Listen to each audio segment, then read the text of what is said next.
안녕하세요. 에이클 노무법인 신대표 신동원 노무사입니다.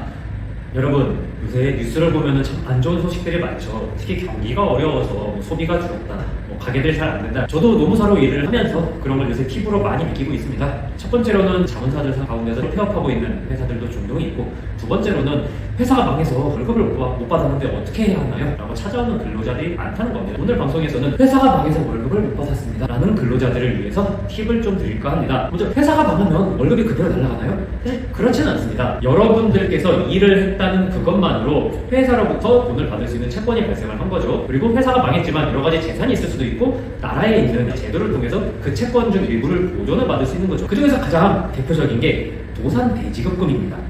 도산대지급금이라는 용어가 익숙하지 않으신 분들도 계실 거예요. 도산대지급금의 옛날 명칭은 일반체납금이었습니다. 이제 회사가 문을 닫아서 이제 내가 몇 달치 월급이나 퇴직금을 못 받았을 때 그 내가 일을 했다는 게 인정이 되면 그 중에서 일부를 나라에서 먼저 지급을 하는 제도가 있습니다. 그렇다면 이 도산대지급금이라는 게 어떤 제도인지 먼저 말씀을 드릴게요. 첫 번째, 회사가 문을 닫으면 다 받을 수 있는 건가요? 라는 질문을 하신 분들이 있습니다. 일단 법령에서는 기준이 회사의 폐업이라고 되어 있거든요.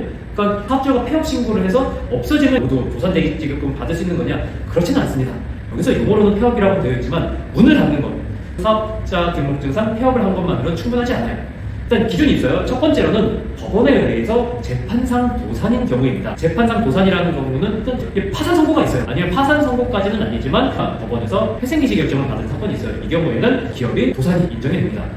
두 번째는 근데 모든 회사가 다 이렇게 재판상 도산을 받는 건 아니잖아요. 그래서 사실상 도산이라는 걸 인정을 받습니다. 사실상 도산은 원이 아니라 노동부청에서 인정을 하는 건데요. 요건은 사업주가 경영 악화 등으로 인해서 사실상 도산 상태에 빠져 있는지 이거를 노동부에서 판단을 하겠다는 겁니다. 그래서 뭐 4대 보험금이 몇 달치 밀렸다든지, 이거 말고도 쌓여있는 빚이 많다든지, 여러 가지 국세가 미납이 되어 있다든지, 그런 것들을 다 종합적으로 봅니다. 사실 이런 것들을 근로자 한 명 한 명이 다 어떻게 입증하기는 쉽지가 않아요. 그래서 저 같은 노무사라든지 그런 대항하고 있는 전문가들한테 맡기는 거겠죠. 두 번째, 그럼 폐업했으면 무조건 받나요? 아니에요. 그 전에 먼저 절차가 있습니다. 임금이 체불되어 있다는 사업주 확인을 받아야 돼요. 이걸 우리가 흔히 말해서 체불임금 확인원이라고 해요. 체불임금 확인원이 두 가지가 있어요. 노동청에 나 임금 못 받았어요 라고 하면 다툼이 있어가지고 하면은 이제 법원 소송용으로 만들어주는 게 있고, 도산대지급금 같은 경우는 정말 명확하거든요. 월급이나 퇴직금을 줘야 되는데 회사가 돈이 없어서 못 줬어. 사업주가 저는 이걸 임금 체불을 인정할 수 없습니다. 할 건덕지가 없잖아요. 그럼 이제 사업주가 인정을 하는 거죠. 그래서 사업주가 인정한 체불임금 확인원, 이게 발급이 됩니다. 그리고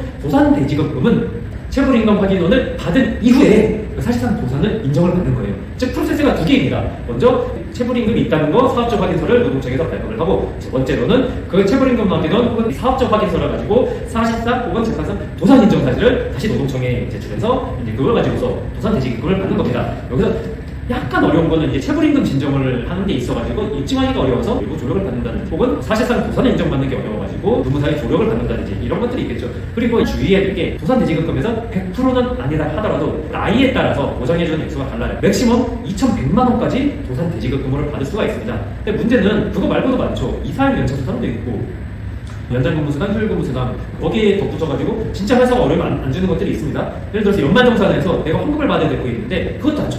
이게 모든 게 인정이 되느냐? 그렇진 않습니다. 마지막에 말씀드린 이 환급금은 체불임금으로 보기는 어려워요. 그래서 체불임금 확인원에는 빠지는 경우가 많습니다.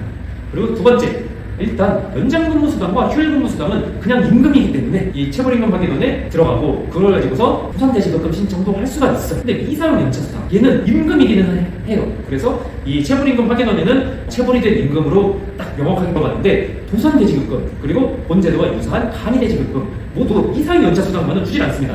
그렇기 때문에 임금과 퇴직금 중에서 이제 도산대지급금 한도에 넘어가는 액수, 그리고 이사용 연차수당, 또 하나 연말정산 환급금, 얘들은 안타깝지만 또 소송을 통해서 다시 청구를 해서 받아야 합니다. 또 하나 중요한 게 있어요. 이거 사실상 도산의 경우는 우리 회사, 내가 일했던 회사에 직원이 300명 이하여야 됩니다. 301명이었다 라고 하면 사실상 도산 인정이 안 돼요. 그리고 또 하나, 사실상 도산 인정 신청서를 퇴직하고 1년 이내에 제출해야 됩니다. 그냥 우리 회사가 힘들어져서 내가 돈을 못 받을 것 같다 라고 하면 일단 노무사 사무실이나 노무법인들 찾아서 상담을 받으시면 될 것 같습니다. 사실 도산대지급금이라는 제도가 무명무실해질 만큼 경기가 빨리 좋아져서 임금을 못 받는 분들이 있어졌으면 좋겠습니다. 오늘 방송이 여러분들께 도움이 되셨다면 구독과 좋아요 부탁드리고, 저는 여기서 인사드리도록 하겠습니다. 여러분 즐거운 하루 되시죠.